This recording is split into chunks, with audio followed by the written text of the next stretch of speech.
Chámome Andi, son profesora de 2 grupos de competición aquí en Vigo. Vou vos contar un pouco pois a miña experiencia competindo. Este ano levamos 2 competicións de momento. A verdade é que a enerxía que se crea no noso caso é como moi gratificante porque ao final estás mostrando o traballo que levas feito durante meses nunha peza de 3 minutos.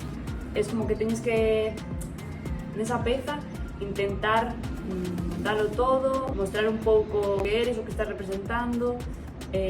O tema do vestuario para iso é moi importante, ten como que ter coherencia co que estás bailando, coa música. E logo o ambiente que se xenera ali, pois no noso caso é super ilusionante, super gratificante porque vas ali a enseñar o teu traballo pero tamén a nutrirte dos outros grupos, a compartir con eles, a coñecer xente, a pasar un día coa túa xente e con máis xente que realmente os une a todos o mesmo, a danza. Entón, para min é super bonito.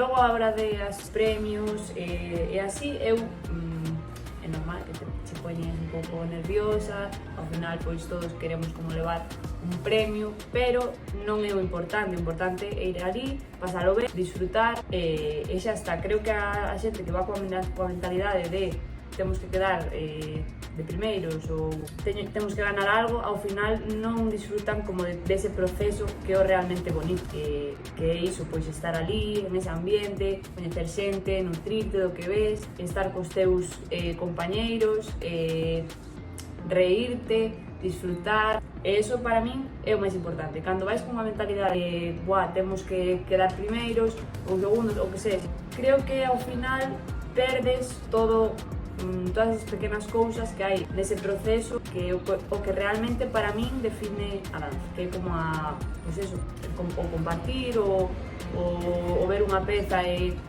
sabes, non pensar, esta peza é mellor que nós, entonces xa non vamos quedar no podio, sabes?